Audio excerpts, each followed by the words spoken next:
Hi all and welcome to the Saudi Football Fanatics channel. We are back with the full team today. Hi guys. Hello. Hello. So how are you guys? Anything to report? Not so good.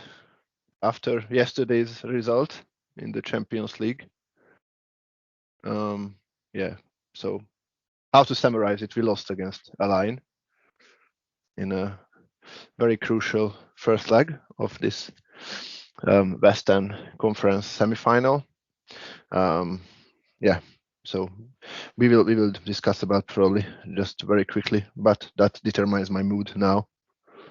I absolutely understand the negativity here. I'm a little bit depressed too about it. But as you mentioned, we can start with that topic. What happened, Andris? What did you see? Why Al-Ain won? Well, it was very promising for me. I just turned on the match, very excited, and the first 20-25 minutes it was very high class, top quality football, obviously with missed chances, otherwise I would not be depressed now, but at least the football was looking very good, and Al-Nassr dominated, and honestly I thought that they will not dominate that much than they have done in the first 20-25 minutes. So yeah, I was very happy, and then something turned, and I cannot say that Al-Ain got much better, to be honest. Just Al-Nassr stopped playing good football. Basically, every third or fourth pass went into the wrong direction, and we lost possession many times. And basically, this was the same happened during the last 60 minutes. And Al-Ain was a perfectly good opponent from that time onwards, and I cannot say, unfortunately, that they did not deserve the win. They scored a goal. Actually, they scored two other goals, which were taken away by the VAR system because they were, yes, actually offsides, but these were the offsides were only a couple of centimeters. So I believe it was also luck for Al-Nassr that they didn't went in and they didn't approve this goal, the VAR system.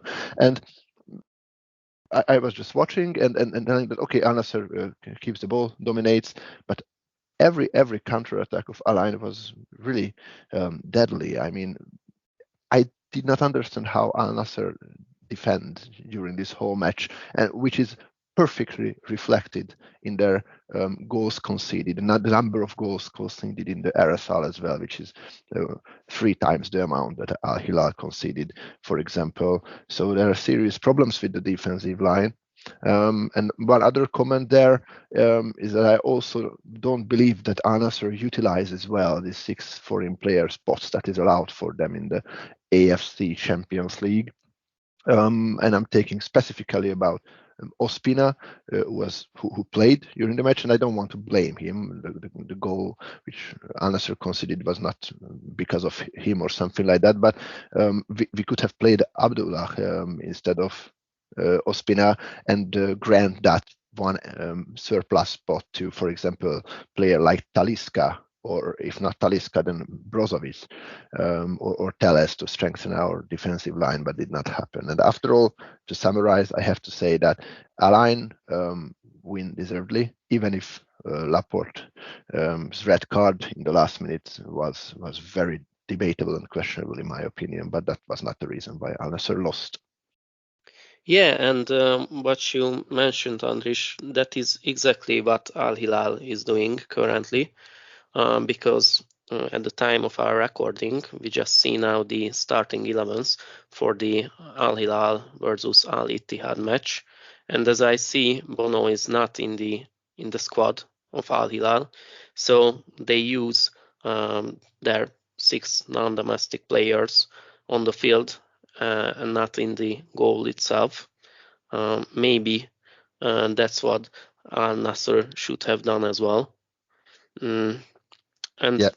Okay, you mentioned that not Ospina is the main problem, but as I see in the league, they conceded 4 goals again against a weak Hazam.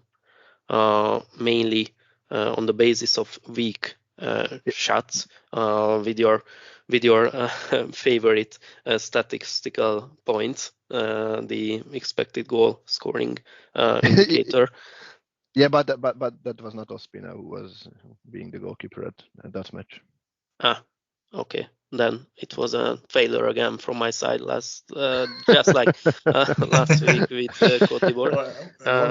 What do you think about the second leg without Laporte? We see that the defense of Al-Nassr is not, well, let's phrase it carefully, not the best in the world, and loss of Laporte is probably going to hit them hard. So maybe if it's a debatable situation, Al-Nassr might consider challenging the red card before the match, but I don't know whether that's the plan.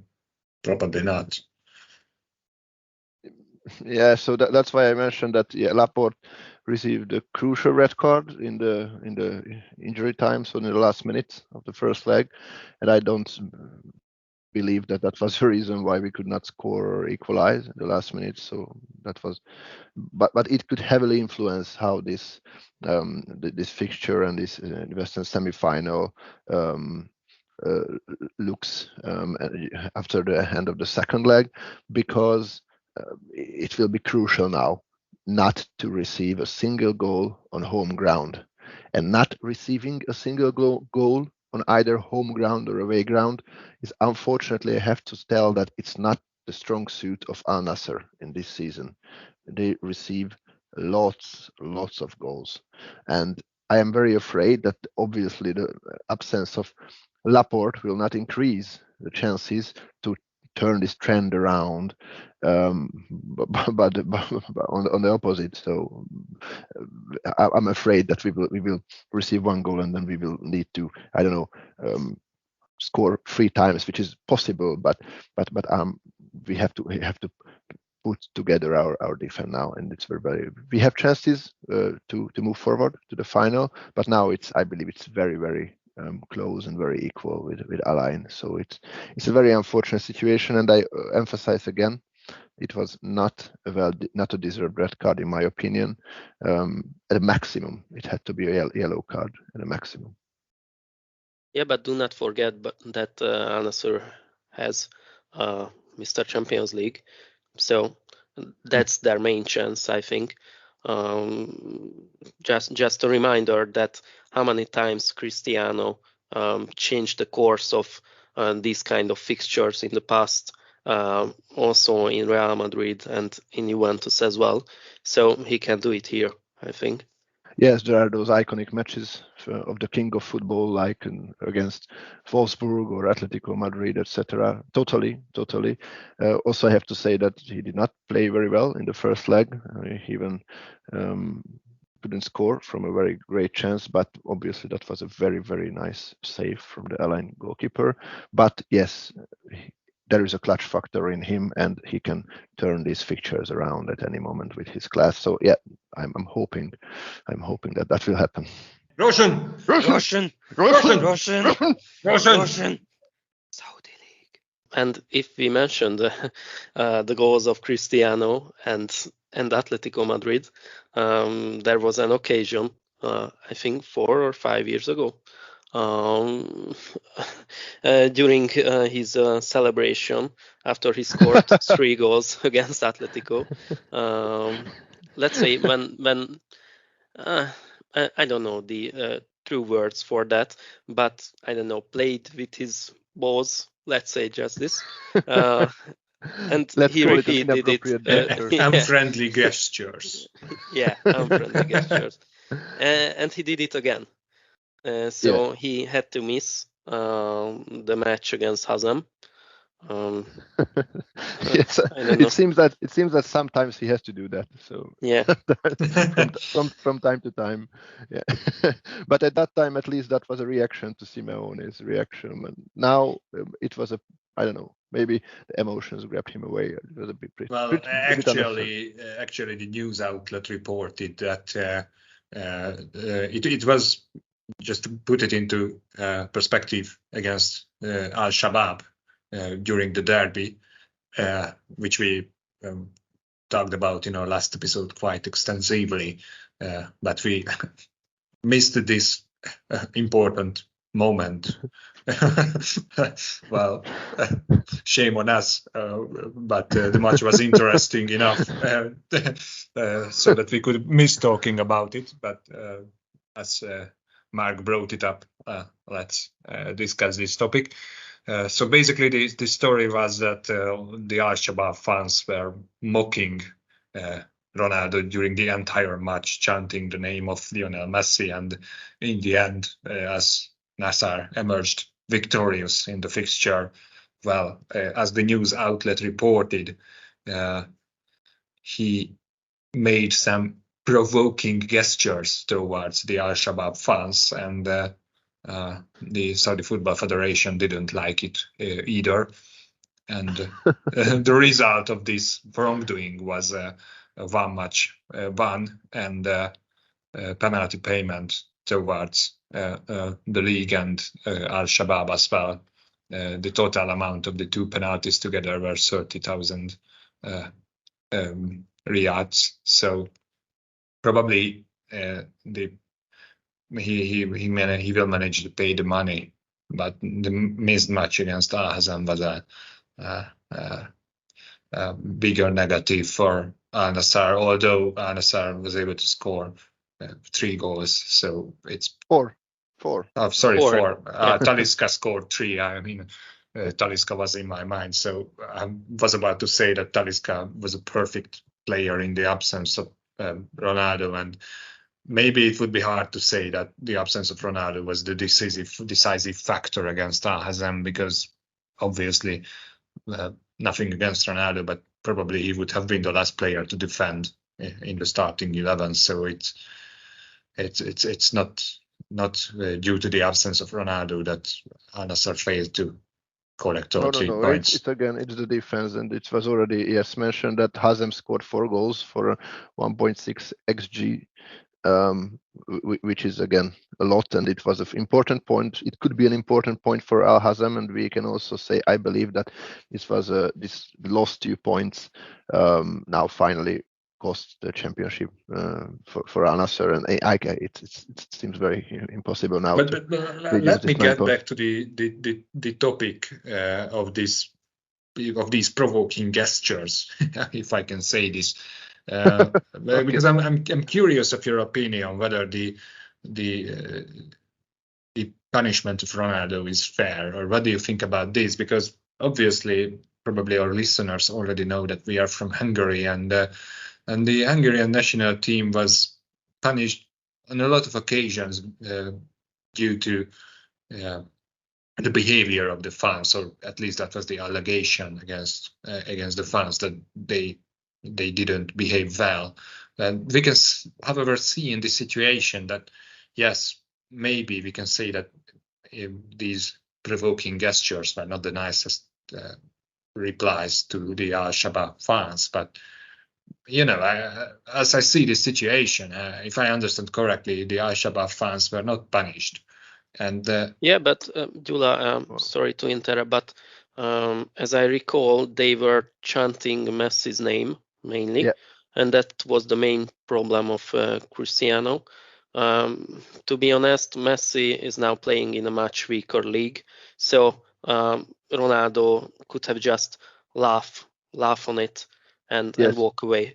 But my point here is that the reason behind these chantings were obvious provocation for Cristiano. So. Yeah, but Jula, I don't want to interrupt, but that's what fans do sometimes. I mean, it was not a rude provocation. It was, they just know that with chanting this name, they would provoke him.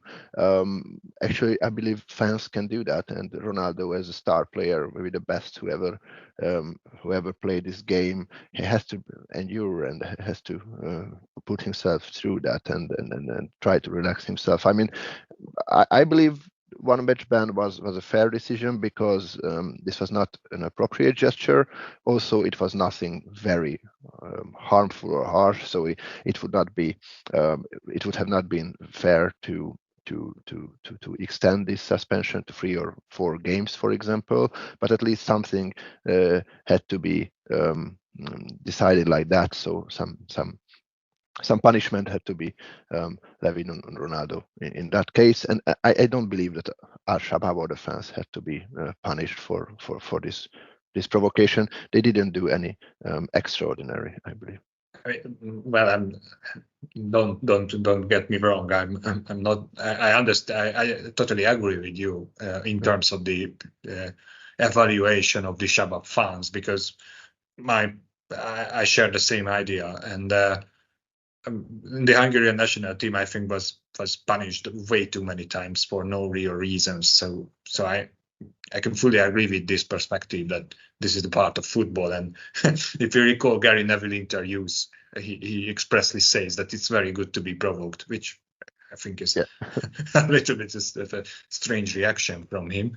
But on the other hand, then you answered this second question I wanted to raise, or probably it would have been the third one, that whether the punishment of Ronaldo was fair, because, you know, if we say that the fans can do this, was it really that offensive from Ronaldo to do this after the provocation against him during the entire match? Because maybe, well, I understand you probably do not agree with me, but maybe even a 1 match ban was a little bit too harsh.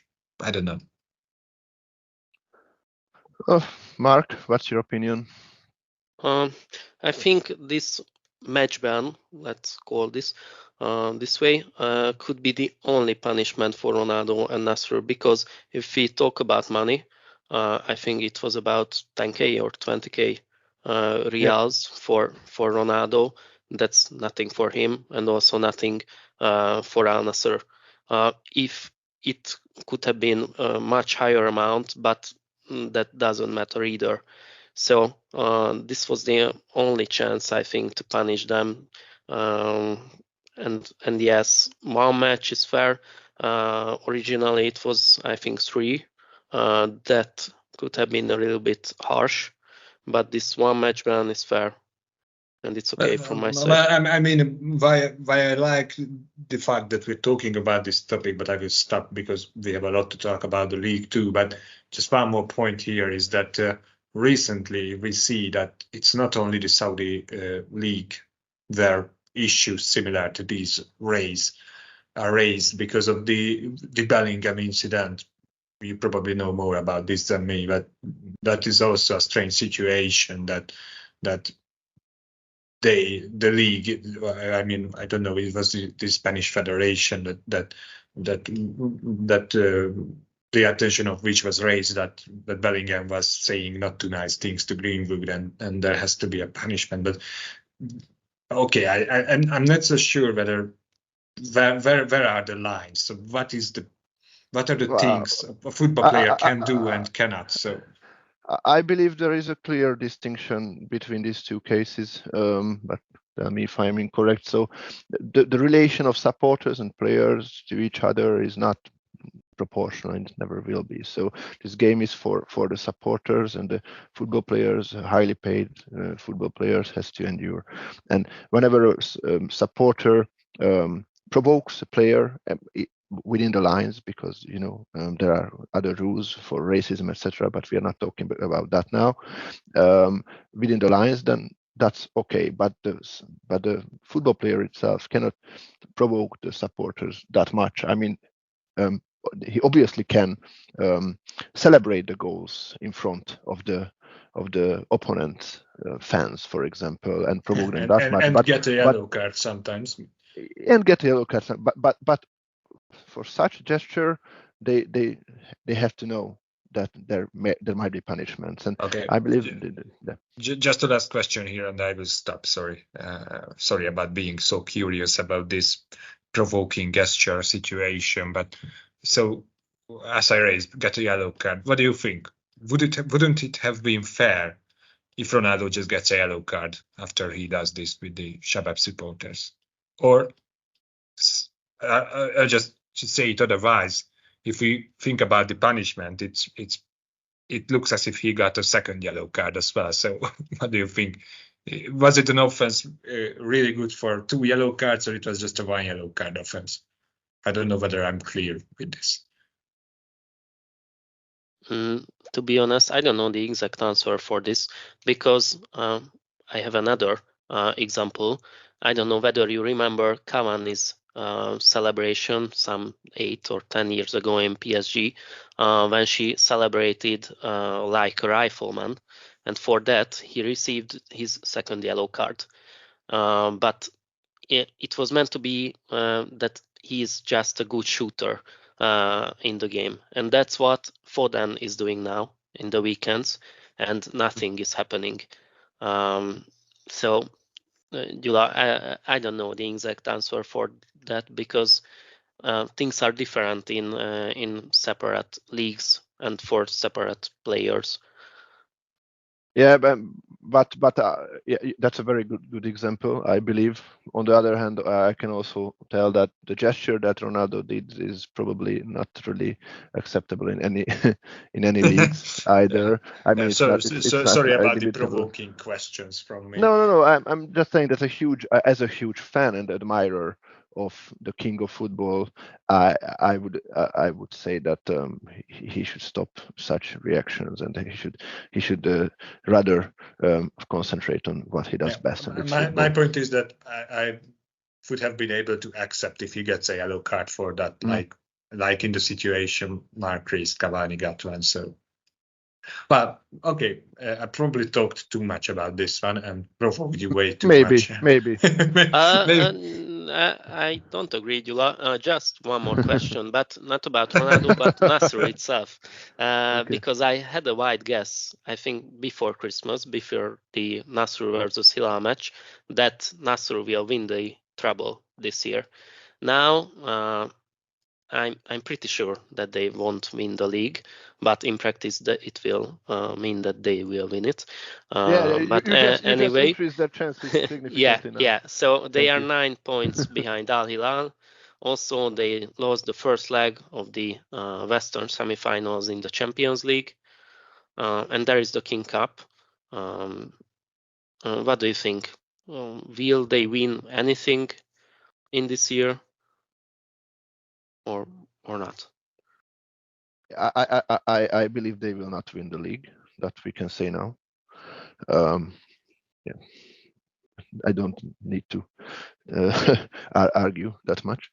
On the King's Cup, I believe it's tough. So it would be just a hard guess, and I for some reason I believe that it will be won by Al-Ittihad as their last chance to win something. It's not true, obviously, because they are playing tomorrow in the Champions League. But on the other hand, that match is ongoing, as we talked about it. So yes, it's today. Yes, but the decision of the matches is going to be 2 legs. So yes, we don't know. And I believe that the Champions League is more important for Al-Hilal than the King's Cup, and they will concentrate on that one. Al-Hilal is today a better team at the moment. Obviously, things and forms can change anytime in football, and I still believe that Al-Nassr will turn around this leg against Al-Ain, and it will give them a great push on the way, and they will win the Champions League. So that's my hard guess then. Or wide guess. Yeah, quite wild. But to get back to the original question, let me start a little bit about the Al-Hilal team, because I think they deserve it. We talked about provoking gestures and Al-Nassr a little bit too much. Let's be fair and talk about Al-Hilal now, because there was another provoking man on behalf of Al-Hilal last week, and as we discussed it previously prior to this podcast, not only Ronaldo was absent in the last round of the Russian Saudi League, but Mitrovic, the other top scorer of the league, or the second top scorer of the league, was absent too, because he made a very clumsy foul against Al-Ettifaq on the goalkeeper, so he missed the match too. But even in the absence of Mitrovic, the Al-Hilal team convincingly beaten, was convincingly won against Al-Ittihad. Obviously, Al-Ittihad has a chance to pay back this defeat in the Champions League as we speak. But Al-Hilal really seems extremely strong because Ittihad got the first goal during that match. By the way, if we talk about absent players, not only Ronaldo and Mitrovic was absent, but Benzema was absent too. But poor Karim was absent not because of any sort of unfriendly gestures or violation of rules, but due to a muscle injury. And it's fair to say that he didn't recover because he is not in the starting lineup of the ongoing Champions League match. But what I want really to talk about here is not the absentees, but the pure fact that even without Neymar, without Mitrovic, probably their top two players, we can say that this Al-Hilal team has just turned the match around against the reigning champions Al-Ittihad and had a convincing victory in the weekend in the Saudi Al Clasico. And it's really hard to see how they can lose the championship now, because Nasser was able to drop points against a not so strong Al-Hazm side. And let's just say this too, because we talked about Al-Nassr, but this Al-Hazm side was very heroic. 4 goals against Al-Nassr, I think, is a great result for them, even if the defense of Al-Hazm was also as questionable as Al-Nassr's. But yeah, so Al-Nassr simply cannot allow this to happen, to get 4 goals against a relegation contender if they want to keep the pace up. And it's really hard to see how Al-Hilal will just lose this championship now. And it's mostly up to their very, very strong defense, because as you can see, even if they lose the top playmakers, the top scorer, they still have some sort of depth in the squad to get goals. But it looks more important is that their defense is very, very, very strong. And I don't really see, it's a wild guess from me, just to look forward to the next season. I don't really see how Al-Nassr just can recover from these offensive issues, because I think these are a little bit deep. I don't know whether you agree with this, but I'm not sure whether 1 or 2 transfers in the summer will put this right. Sorry for the long speech on behalf of Al-Hilal.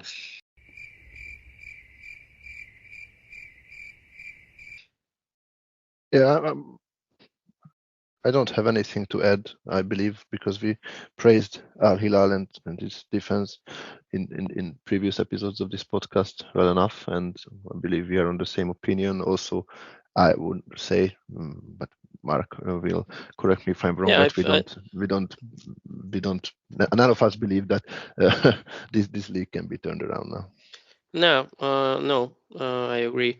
There are, I think, much more interesting questions at the end of the table, and also maybe for the 3rd place, for the 3rd Champions League spot, because the difference between Al Ahly and Al Tabun is now 5 points, and they will play against each other in the next round.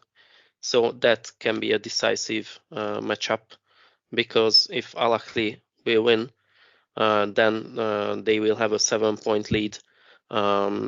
So that would be a quite safe spot on the 3rd place. So for me, that's much more interesting now. And also, but I think we will talk about it later, the relegation battle is at its peak, let's say, because there were a derby between Abha and Altay, and also there will be others. For example, this Al-Hazm against Altay. Yeah, Al Ahly is kind of in a no man's land now. So even if they could not win this weekend's fixture, mainly thanks to Ibanez, who received 2 yellow cards in the first 14 minutes. But yeah, they are well behind Al-Nassr and comfortably before Al Tabun and Ittihad at the moment. So basically, these first 3 spots start to be crystallized. in the Russian Saudi League. But the interesting parts, I believe, is the battle for the fourth place at the moment between Al Tawun and Al Ittihad, which could mean a Champions League spot for one of these teams.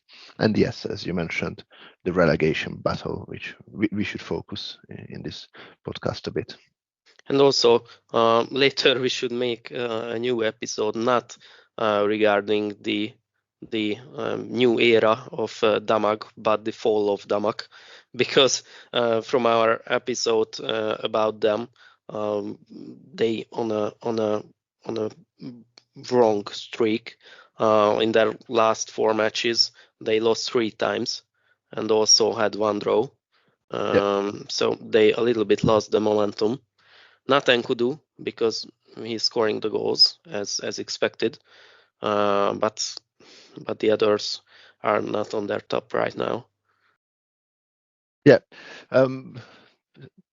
honestly, sad to see that for me, because their march for the top of the table was very exciting to me. But we have to say now that they are in a bad shape, bad form at the moment. But obviously, we are talking about Damak, and they can turn it around at any time. And I'm excited to see how they will manage the last rounds of this league. Yeah, obviously there are a lot of things we could talk about the last round of the league, because there were really great matches. Just for example, Avegda Al Tawun, 6 goals scored in a very good fixture. Also the Al-Nassr Al-Hazem match with those lot of goals, even if the defenses were not at the right place. Very entertaining matches. Also Ahli versus Fateh with the 2 red cards and a fair draw. Great matches. I think these are the type of fixtures why we absolutely love this league. But we don't have time to go through each of the matches. Let me just raise 2 interesting points to connect to our last episode, and then move to the relegation battle, because that's, I think, what we should focus in the remaining time, is that Al-Ettifaq won against this Damak team. So it seems that maybe they are catching some strength. But on the other hand, Al-Shabab still dominated the match and was without Carrasco because of his muscular injury, but couldn't take anything away from the Alcalá match. I mean, they could take away 1 point, so that's not anything. That's not nothing, but we probably expected that Al-Shabab is going to win that match if they want to recover, but still Al-Shabab is struggling to find form. But they did not dominate during that match, so they were kind of unevenly. Every stat was kind of uneven except for the ball possession. Yeah, I mean the possession this, but yeah, we can say. But I'm not a big fan of expected goals, so I don't care really about that. Okay, but you can just look at the shots. So there's a well-deserved tie and draw, I believe. Yeah, Al-Shabab had the ball even on an away ground and couldn't really take advantage of that. Probably that would have been a little bit more fair reflection of the match. Sorry about the previous one. But let's talk about the relegation battle, because a lot of interesting matches are coming. We extensively covered that in our previous episode as well, and some of those matches have happened this weekend. We obviously didn't expect Al-Hazem to take away anything from Al-Nassr, but they did. But the big one is Abha, because Abha gloriously won the relegation match, the relegation related fixture against Altay. This is a big battle, and they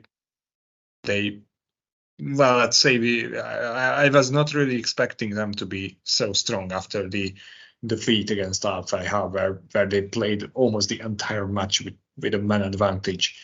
But it seems maybe they can turn around. Maybe. What do you think? And I just checked their fixtures until the end of the season, and Alpa will play against Hazem, Ogdud, and Riyadh as well. And these are the 3 teams which are fighting in the relegation zone. Also, there is Arad, but I think from these 3 matches, APA should collect at least 7 points to believe in avoiding the relegation. Because okay, that was the first step to beat Altai, but now there are 3 other matches in this zone which have to be won by them, because the other matches, okay, they can gather points and so on. Just we can see that, for example, Al-Hazam can steal 1 point from Al-Nassr, but the main factors are these matches, whether they can win these or not. And I believe in them because it was quite convincing how they beat Altai. And I don't know whether Ariad would be a bigger problem for them. I mean, for Ariad, maybe for now not is the relegation the main question, but the derby against Al-Hilal in the next round. And after that, they can concentrate on this relegation battle after the city derby. But I believe in APA. I think they will stay in the league. And I'm more concerned about Arad and Altai currently, because their fixture is much more horrible for the coming weeks. And also for Altai, if we spoke about them partially, yeah, they are in a horrible streak. So they gathered only 1 point in their last 7 matches, which is unacceptable from my side if they want to stay in the league and not be a part of the Yellow League next year. Sorry. And it's a bit unexpected, right? I mean, I didn't expect them at the start of the league so that they will have such a wrong streak, and the last year's position also not something that would be a indicator of this bad form. And now they are very in the hot zone, so they are deeply in the hot zone and one of the top contenders for relegation. Yeah, and they will play against Hazam in the next round, and as we can see, Hazam is not so weak as they seem to be, because a team who can score 4 goals against Nassr can score against anyone. And also in their last 4 matches, they had 3 draws. So I think they are starting to find their forms for these last weeks of the league. So maybe if they can beat Altai, then they are in the race again. Yeah, and also as you mentioned, APA's fixtures, although yeah, they have some matches, and I totally agree with your assumption that they must gather at 7 points in those matches. They probably also need some additional points from stronger teams as well. But now they have every chance, because it seems like there is a chemistry between them and their new head coach, Pitso Mosimane, South African legend, basically. And yeah, there were strong hopes that Mosimane can turn things around in the household of APA, and he could be one rock on which they could build their staying in the first class of the Saudi football. Just for our listeners to know about Mosimane, he has kind of a legendary status, we could say, because he was coach and manager of Al Ahly, the Egyptian Al Ahly, and in the years of 19 and 20, he won 2 African Champions League with Al Ahly, which is one of the best clubs in Africa. And after that, he joined Al Ahly in Saudi Arabia, and he was the one who brought them up from the Yellow League to the RSL. Actually, last year, and then he told that okay, he will leave the club because apparently they are not paying him since a couple of months. So that was the reason for he terminating his contract. Afterwards, he joined the first part of this season, Al-Wehda. That was not a successful chapter of his career, and the contract was terminated in November. But then now he received a very nice job, and he has to keep Abha in the RSL. So he was signed in January, and now every eye is on him. He has a 4-month contract only, which means that he would, based on his contractual relationship, would only remain until the summer, and he has to keep Abha in the RSL. And this relegation battle against Altay was a great step, and not only the 3 points, but the game and play what Abha presented. Also, it seems that they could utilize now Krychowiak, who scored twice against Altay. So I'm very excited to see how this will happen. The next match against the very strengthened Al-Attifaq will be a very very hard one, difficult one, and probably we should not rely on this match when assessing the chances of Abha for staying in the RSL. Roshan! Saudi League. Yeah, nice summary.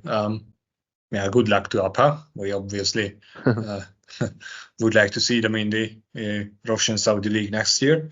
And as you summarized, they have every chance to stay. Do you have anything else, or we can close for today? I think we forget the partially good news, Gyula, that we are on YouTube now. So in the coming days, we will upload our recordings to YouTube as well. So if you do not have Spotify, you will be able to find us on YouTube. And we are planning to be on other podcast platforms as well, but it's a long load for us, and we are going forward step by step. So be patient about that. Until then, listen us on Spotify, and I think maybe until the end of the week we will have our recordings on YouTube as well. Yeah, that's the aim. I can happily confirm that the YouTube channel is already existing, but it's still empty. Yeah, but hopefully it will change in the coming days as we have time to progress with the uploads.